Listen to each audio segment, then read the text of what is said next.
welcome back to the show. Now, sadly, I was off when FISM head honcho Walter Rolfo was available to record, so I got that lovely Matt Szat to step in and host this episode, which is, interestingly, sponsored by Magic Q. Don't know if you've seen this or not. It's something we launched quite recently, and basically it instantly adds production values to your show. Now, I do a family show with my 10-year-old daughter, and we do festivals and schools and things like that, and we never really used music. And when this came out, Andy and Matt were saying how great it was, and I thought we'd give it a go. So we added initially just some music cues. This was a track to play before as people were coming in, our walk-on music, stuff when people were coming up from the audience and going back to the audience after they helped us with a trick. The kind of background track for a more artistic piece. And you just put all the songs on the iPad or iPhone, and you've got a little flick button, little Bluetooth button. It's about the size of $50. And you just click that and the next track plays. It's instantly made our show look really professional. And then we played with some other features because you've got a live camera feed, so you can turn your phone into a live camera and put that onto a projector or television screen at the venue. So to get people's reactions or to do close-up stuff and project it on a screen. It was just next level. Now, it's not cheap, but compared to other show control systems, it really is. Basically, if we're honest, you're going to be able to pay for this with less than you charge for one show. And then when you do it, you're going to get more shows because your shows are professional. So it's well worth looking into. And even if you're just an amateur, even if you're an amateur, then you're performing for some friends and family and want to have a bit of music, it's super easy to do for that and just changes the experience. So head along to vanishinginkmagic.com and have a look at the trailer for Magic Q. All that over with, I'm going to hand you over to my friend and my colleague, Mr. Matt Szat, who's going to talk to the lovely Walter Rolfo. See you next time. Hello and welcome to this week's episode of The Insider. If you're asking yourself, that doesn't sound like Damien, you would be correct. Damien is off this week, and when Josh and Andy found that out, they decided they wanted to get someone who was younger and more handsome and more vibrant. Unfortunately, nobody else was available, so they did end up getting me, Matt Szat. I will be hosting today, and we have a very exciting episode because FISM 2025 is just around the corner, just a few months away. It is going to be a very exciting one. We're going to have our biggest booth ever at Vanishing Inc. There's going to be new categories. Our own Joshua J. will be performing and judging for the first time ever, which is why today's guest is so exciting. Beyond being, an acclaimed live show and televised magic show producer, an honorary member with Gold Star of the Inner Magic Circle, multiple-time Guinness World Record holder, he is also the president, organizer, producer, and artistic director of the World Championship of Magic since 2012. So let's welcome in Mr. Walter Rolfo. Thank you very much, Matt. I'm very happy to be here with you and with the guys from Vanishing. We're so excited to have you. We know you are a very busy man this time of year, so we are going to hop right into it. Everyone has to answer this question. What is your magic origin story? You got 33 seconds. Go. I began to be a magician when I was 9 years old. I pay my study, pay my life doing magic, and after that I became a journalist for the main Italian channel that is Rai. After that I started producing TV shows, and I opening a company that is Masters of Magic. We produce big events, probably the biggest connected to the world of magic, and after that we produce more than 150 TV shows for the main channel, and I was the president of FISM Italy 2015, and actually now I'm the president, organizer, and artistic director of the FISM 2025. So I love magic very much. That is the biggest important things about magic. I love that. And everyone listening to this, they also love magic. And let's just talk about FISM from a 30,000 foot view right now. I was actually just talking to a friend last night who's a magician, knows what FISM is. We've heard it called the Olympics of Magic, but there are some people who just aren't really sure, exactly what FISM is. So in your words, what is FISM, and how does it elevate the global magic community? Because every 3 years, the best magicians in the world compete to become the world champion of magic. And that is important because during the 3 years, they study to create the best magic possible. And in that way, staying all together and competing all together and showing the new future of magic, we create the seeds for the new idea that will be developed in all over the world. And not only the FISM convention is the most important, the biggest convention in the world. And so what's happened that stay together and see the innovating of magic, you as a magician, you can come back and spread the mouth about the new way to do magic. So it's not only a way where people compete, but it's also a way where you can try the best inspiration to create your best magic. I love you understand that. what I mean? Yes, because of course. sometimes my English is not so good. In Italian, I'm very, very better. But I hope that I can explain why FISM is so important. Don't worry about it. It makes total sense. It's the people coming in, they're doing the most innovative magic. And I guess, as artistic director, we know it's the World Championships of Magic, and it happens every 3 years, but you're always working to grow it and make it bigger than it is. So what unique elements did you prioritize to make FISM 2025 stand out from any of the other championships? I know there's some new categories, so maybe you can also share something about that as well. So, for first, I think that we should offer to the participant something that they cannot live online. So, something that allow you to live the best magic experience, something that you cannot learn online. So, for example, I talk with Joshua about that many times, and he will propose something that you cannot find online.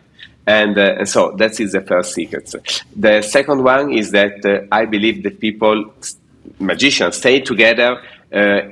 They allow magic to grow because sharing ideas, the live experience of magic is important. And after that, we work with my team about 2 new demonstration category. That is for the first time, the World Online Championship of Magic and the Street Magic, the World Street Championship. So we have 2 new categories. That is important because online is a very, very popular way to do magic now, and street magic is a way that allow us to keep in touch with many, many spectators, not magicians, but spectators, and so to show how magic could be important and amazing. So many things, and apart of that, we have the best artists in the world all together, the best lectures, and the best competitions, and the best show. So it's enough to say that it will be a great FISM.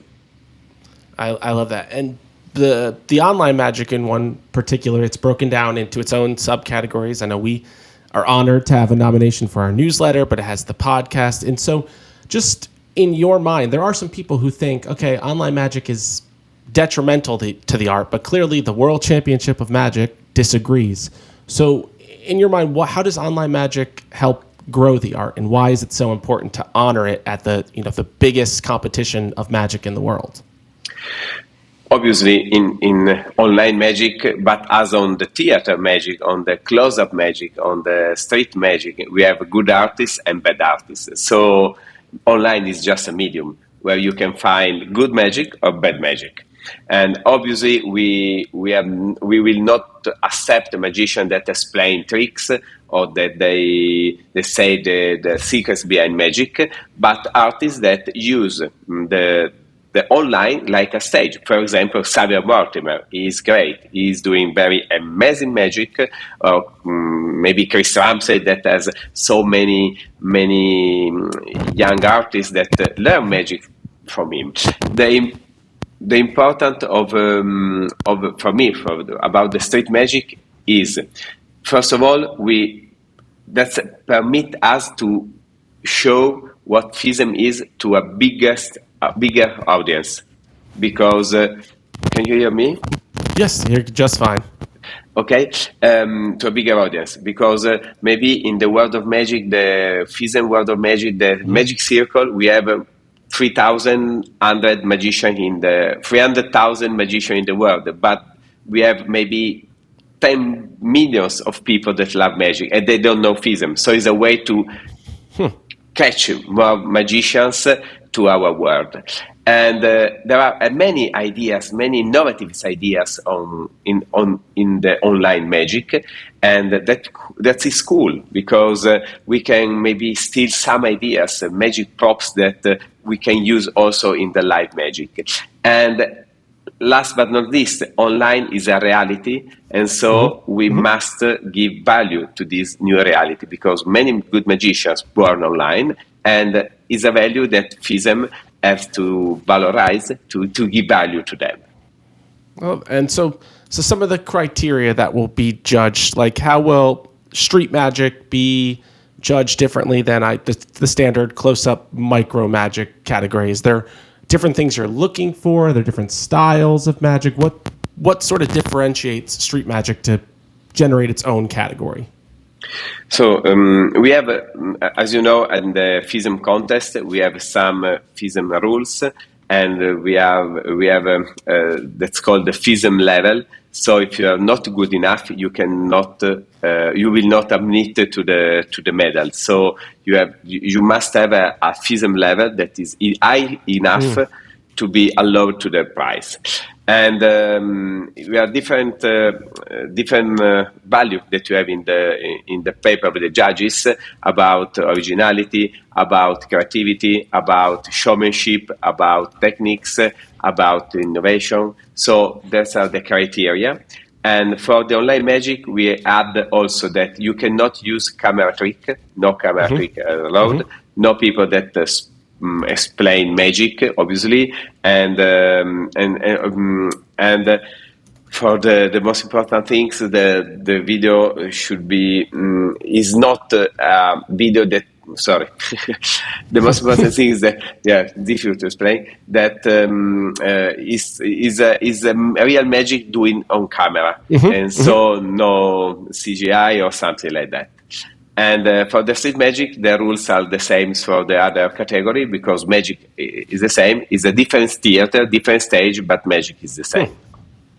That's very interesting. And going to all categories, kind of stepping aside for a second. So when it comes to judging, any magic, whether it's street or online or stage, we've heard this. You stress the importance of originality. So say someone wanted to compete in FISM or any competition, how important is it that the creativity is there versus the technical precision? I guess, how do you strike a balance? But more importantly, are you looking for a really original act or something that's super fooling?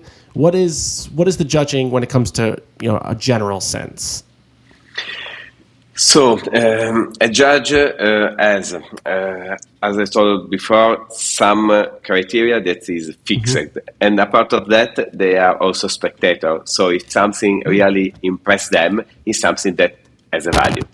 And when judges start to judge an artist, the thing is, if I have to put in front a real audience and to the best audience that I can have, so is the act that I'm judging should be a good act that I really will be proud to show to the live audience.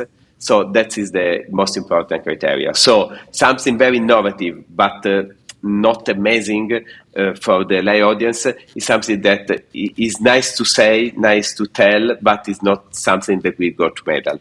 So innovative is important, creativity is important, but also deserve respect to our art. That is probably the most important thing for a contestant. So respect our art. Respect the art. I love that.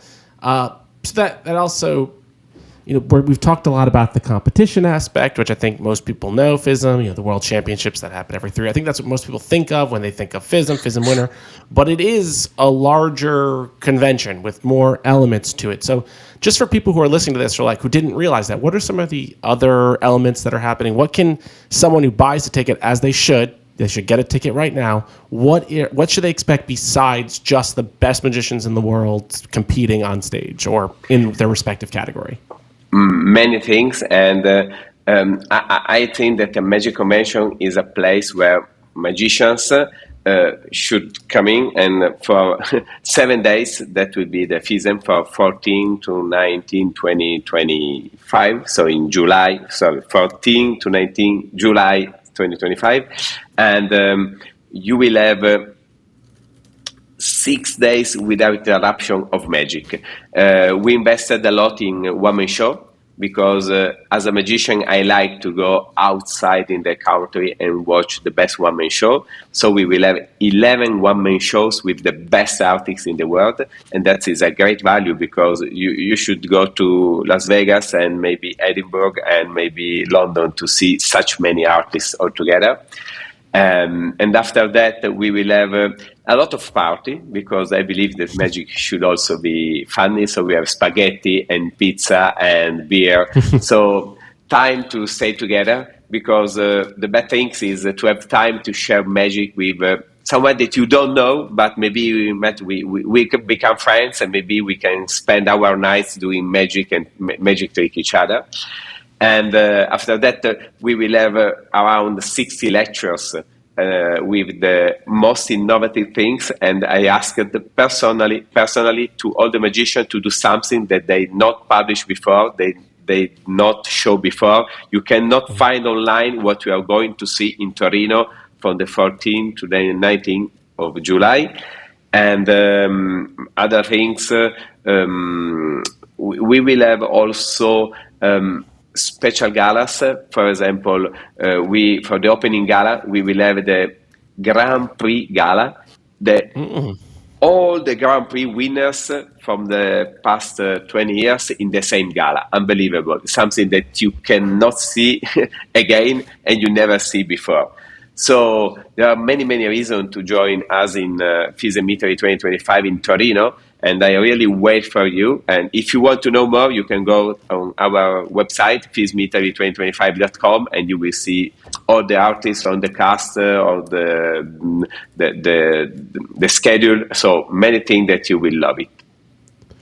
I love that. And we will also put a link. We post this on YouTube. We post it on a blog. So we will make sure you have those links because you're going to want to check this out. It's going to be a great time. And you mentioned in Torino, and I want to just chat a little bit about Torino. I believe I saw online it is called the City of Magic. So that is a great place. But sort of I know you talk a lot. If you go on the website, you talk a lot about Torino, and it's so important the place you're in. So how does being in Torino impact what you do? How is it a great experience for people who come? Just sort of what does that reputation influence on the convention itself? Yeah, Torino, you are right, is considered the most magical city in the world because we have some alchemic cave where legends say that Cagliostro or Nostradamus died. And Torino is the city where Bartolomeo Bosco born. And it's considered so magical because legends say that there are two triangles, white magic and black magic in the world, and the coincidence of the two triangles is in Torino. So Torino is a very beautiful city, was the first capital of the Italian kingdom, and it was very connected to the Masonry, so there are many esoteric places that are very interesting for magicians. Very close to Torino, there is the Magic Museum of Mago Sales with more than 30,000 old books, one of the biggest library of magic. Wow. And for that reason, we created the new category of street magic, the World Championship of Street Magic, because we want that magicians also have the chance to visit Torino. That, believe me, is beautiful, is amazing. In the summer is gorgeous, and not only, we have one of the best food in the world, because Torino is also the capital of slow food. Truffle and Barolo, the best wine of Italy, is from Torino. So you will enjoy magic and food. That is important. there's nothing else worth traveling for in the world. When I travel, I care about the food and also the magic. So that's incredible. You're in a beautiful city in Italy, and you get to experience the best magic in the world. I can't think of a reason you'd want to be anywhere else, and I really enjoy that. Now, this is my very ignorant American self speaking. When I travel to different European countries, I notice things work a little bit differently. Buildings are older. Sometimes they're smaller. They're designed differently. So were there any logistical challenges with transforming where you'll be into a magical center and getting ready for the convention? Just a lot of times people don't get to see the behind the scenes of a convention. So what is it like putting on this huge convention that people are coming from all over the world and having to basically build it from the ground up in Torino? What is that like? So Torino is the 30th city in Italy after Rome, Milano, and Torino is the third. So it's a big city for Italy. For Europe, is a big city, not for America, but it's a big city. It's around 1.5 million persons, and we have a beautiful underground subway. So the important thing is that the theater of the convention is exactly in front of the subway underground, and so you can leave all Torino, and it's very cheaper if you want to live close to the convention. There are 5-star hotels, maybe a little bit more expensive, but I know that people is spending something around 50-60 euros per night to sleep in Torino. That is nothing. The Torino is the FISM is a very beautiful convention center, and we have a food court with all the best Italian food. And not only if you love McDonald's or Subway or KFC, you can have also that. So you can have very good food with very, very few money. And the Torino has a very good international airport, very well served with the train. So it was the capital of Italy, so is an important city, and everything is very comfortable. And the center is not so far away, very easy to reach with the subway, and you can walk because Torino has a very beautiful area where in the center with the old ancient building, and you can easily walk. So you can enjoy also the night experience of Torino, very beautiful restaurants or dance club. So Torino is perfect for a magic convention. It's a big city with the taste of the intimacy of Italy. So please join us. And for everything that you need, you can write to our secretary. They are working for you for FISM, and we can help you to find whatever you want and the best hotel, and also the best way to reach us. I love that. You can hear the passion in your voice when you speak about it. It's so genuine, and it's nice that it's a bigger, larger community, and you're telling people to go out and see the community. I think that's so important, because some conventions, not even just outside the magic world too, you feel like sometimes you're just stuck in a hotel and there's not much to do. So it's really about building a community. I think that's what FISM is all about. So, we've talked about the convention as a whole, but at the end of the day, I think a lot of people, they really relate FISM to the World Championships of Magic. So there might be some people listening who maybe thought, okay, when I listen to this episode, maybe I'll learn how I can create a competition act. And they might be inspired to do that. So let's say there's somebody out there who it's their first time. They're like, maybe next FISM, I want to be ready.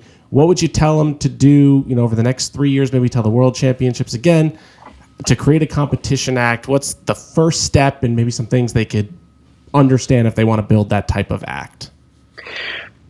The first thing is that you have to think that building a FISM act can change your life, because if you are able enough, you can win the world champion, or maybe become first, second, or third, and you can change your life because you can start working all over the world. But the second important thing is that preparing an act for FISM, you will train yourself, and you will dedicate at least 3 years thinking to a new act. And that is a big, big value for your life, because your way to do magic will change thanks to the time that you dedicate to prepare a new act. And the first secret, if I have to choose one, is to think something that is not so often, not so common, something that people can say, wow, that's original, because that's something that I never think about, and I never thought that magic can do also like this. And that's important because, for example, you don't need to do something wow, that unbelievable. But for example, Eugene in 2012 just changed the way to propose magic on stage. The card manipulating was amazing. His art is amazing, but his standing was the real secret of his winning. So you don't need to create the best magic trick ever. You should look for be unique and innovative in the way you propose your magic, and that will change your life for sure. So I guess my question to you then, the inclusion of online magic, it's a reminder that magic is always evolving. Are you excited? Do you foresee maybe that's going to open up new lanes to just keep growing and evolving? Do you expect people to what do you expect to come out of, now people have 3 years to prepare for the next one? It kind of feels like anything could happen. Is that sort of what you're hoping for, specifically with that category, the street magic as well, but specifically with that one? It's such a new way, and now people have 3 years to get ready for a new one. So do you really see some exciting things down the line for that? I think that innovation in real life is going very, very fast, and that is something like a crystal ball where we can see and also shape new futures. AI, VR, and so real life is changing very fast. It is important the magician can stay at the same speed, because if not, we risk to be old. Now, something that for us was unbelievable many years ago, now for children is something that they can manage just with a touch. And even if it's not magic, it's something that is like magic. And so we should work to create a new space in this big innovation world to shape the real power of magic. Which kind of deception we can propose to the audience? What is the real surprising in a world where everything is a surprise? So the challenge is save magic from the future and shape the good position for magic in the future of the world.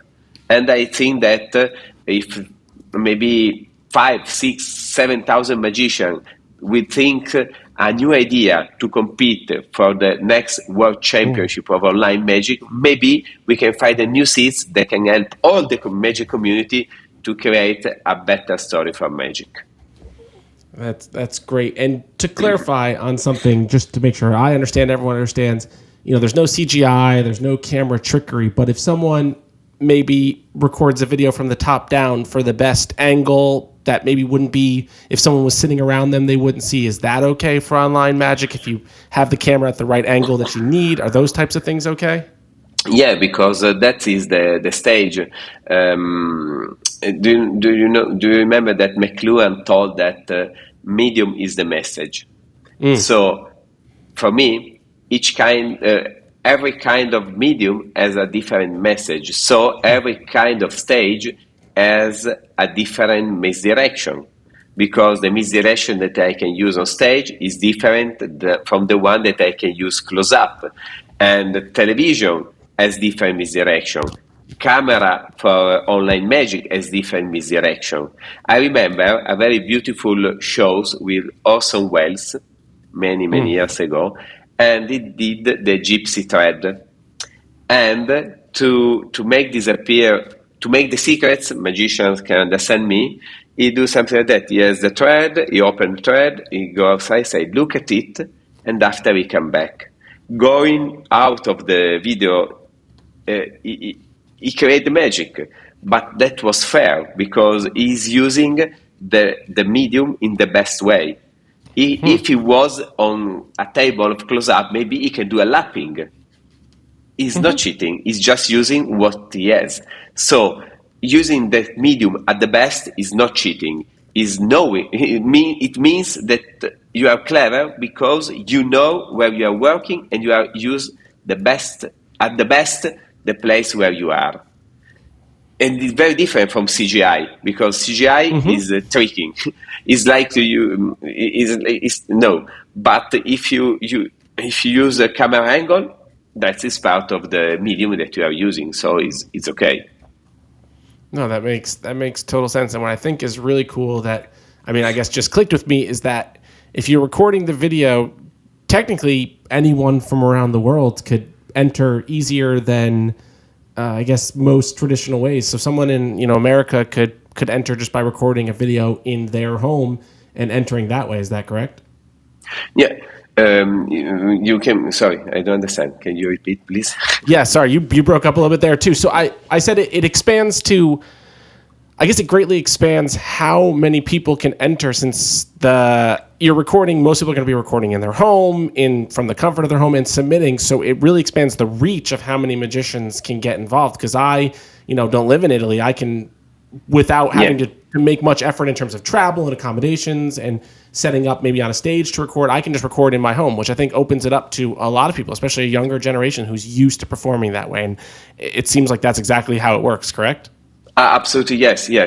Our goal is to spread the mouth about FISM and about World Championship of Magic, close up, stage, online, street. That is our goal. I'm also the artistic director of FISM, and my target is to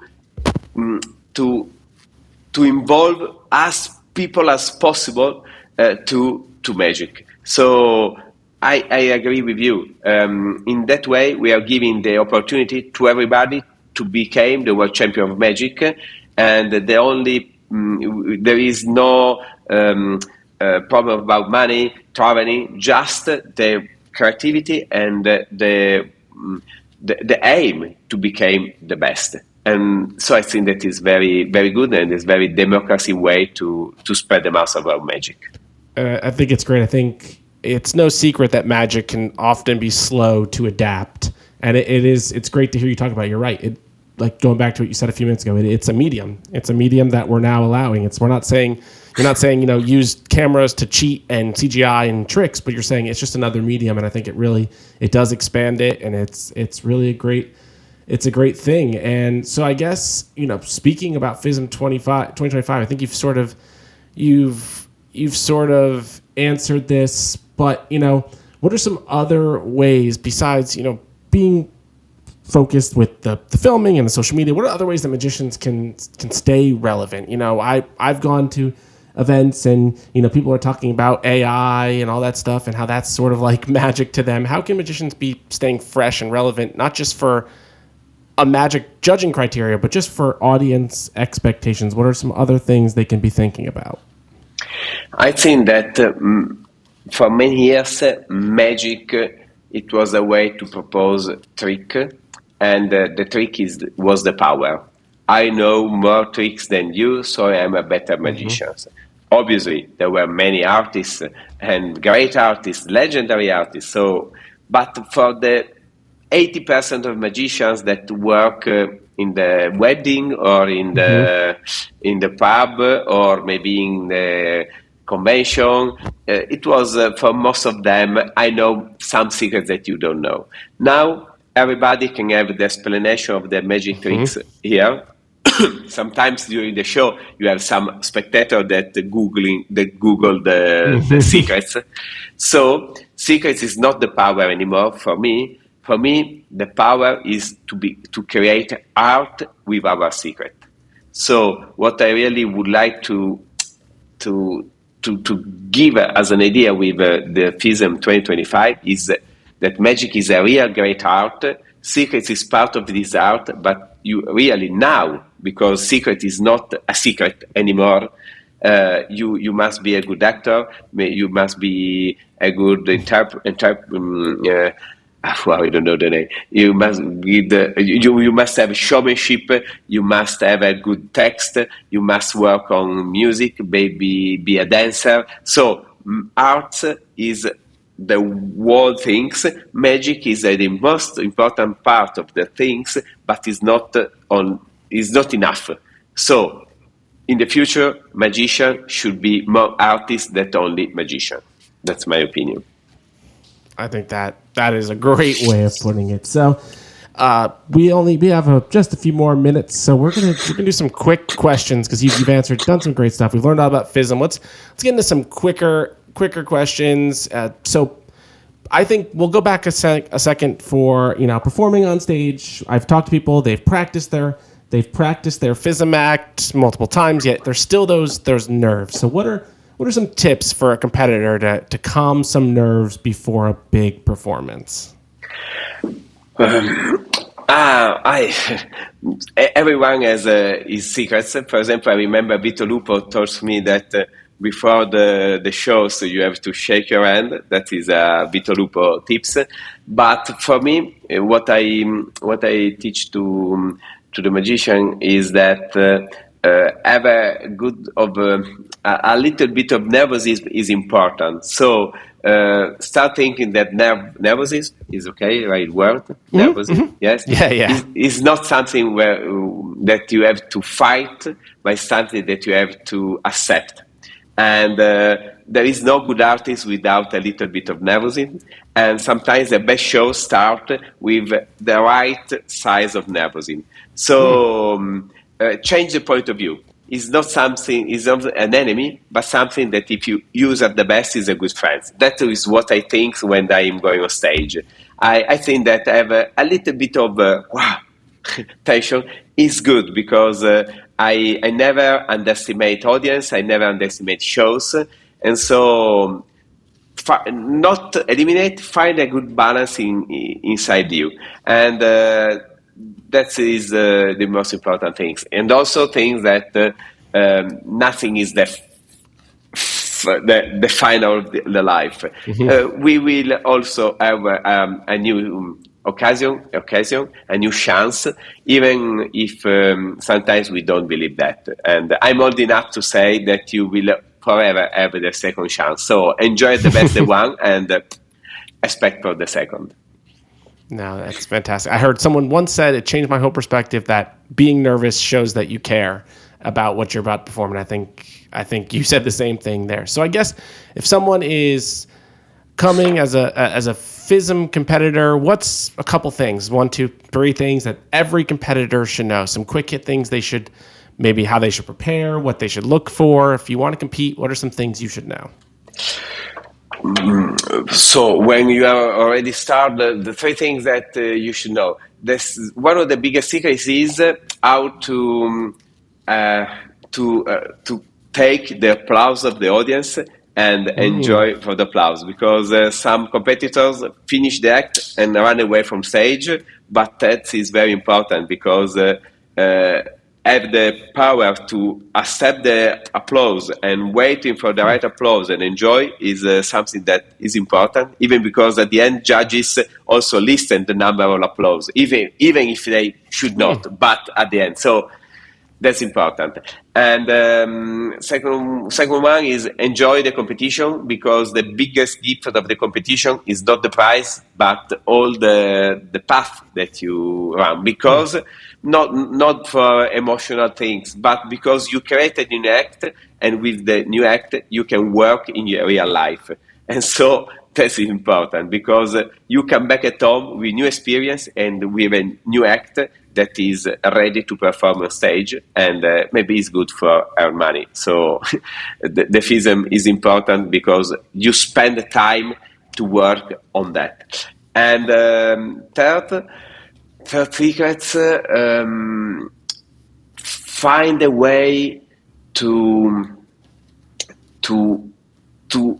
create connection with you and the audience, because magicians in the audience during the show scream, shout, enjoy. So remember that you are part of the community, and the people in front of you, even if they are magicians, so maybe sometimes they are something like that and waiting to discover your magic secret, remember that if you are able to play with them, they will be your best friends, because at the end, the clapping that you received is important not only for you but also for the judges. So find a way to be friends with the audience. That is important. Oh, that's great. And real quick, back to the online magic thing. That's just something that clicked into my head. Since you're not really playing you don't have the banter with the audience there. You don't have that element. But you obviously are an acclaimed producer of magic television. And something I've learned when recording videos is you have to be more animated. You have to give more of yourself to a camera. Do you have any tips for people when recording on a camera to make it a spectacle, to make it more interesting? Do you have any tips for people when they're recording their videos that will catch the judges' eyes? Yeah, camera changed a lot. I did many shows in TV shows in my life. A lot. I think that I was in more than 2,600 episodes in my life, and I'm quite old. And when I started, television was the place where to be, but also the very rigorous place. So you have to be perfect and spoke in a good way and have the right timing. And that was the past. Now, with that, we learn that reality is the new black. So reality and simplicity. So the best secrets for me for everybody that try to do video on social media is the spontaneity. Okay, spontaneity is a good word. Spontaneity. Mm-hmm. Yeah. Spontaneity, but that's even hard for me to say. So you're good. Okay. You're good. Yeah, because I saw doing videos. I am around without the social something around 250,000 followers. That in the beginning I tried to be very perfect, and now as easier I am, easier is the best. So remember that camera is not a judge, but it's just a way to speak with friends and find a way to be very easy. And probably that is the best secrets to perform the best on camera. Great. And then one more before we start to wrap things up. If you could resurrect one magician to headline, doesn't have to be the competition, but headline, the gala show, a one person show at FISM, who would it be and why? Houdini, for sure, because he was not only a great magician, but he was also a great marketing man. And so I think that we should have the biggest announce ever in the world. And I love the Vernon for sure. I love Richard Ross, but Houdini for sure attract all the people because he was not only a magician, he was really every moment of his life a very unbelievable human. And so, yeah, for sure, Houdini. Awesome. Well, we do have to wrap things up, but before we go, we always end the podcast with 4 rapid fire questions. They're not related to magic. They're about you, Walter. Don't think too much. You just got to answer them as you did. But here, we'll go right now. What is your favorite pizza topping? Mozzarella, fresh mozzarella, because that's important. When you come to Italy, and please bring your wife with you, bring your parents with you, because Italy is a very beautiful place. So enjoy FISM and enjoy the holidays. And pizza is simple. In Italy, we have very, very, very good food because we don't create big mashup of food. Easier. If you are in Italy, enjoy the mozzarella, the original one. You never taste something like that. Parmigiano, the original one. So very few elements, one by one, and you will be crazy. So mozzarella, margherita pizza without no topping, no ananas, please. Is illegal in Italy. No ananas. Mozzarella, easy. My wife would agree with you. All right, favorite movie. Italian movie or in the world?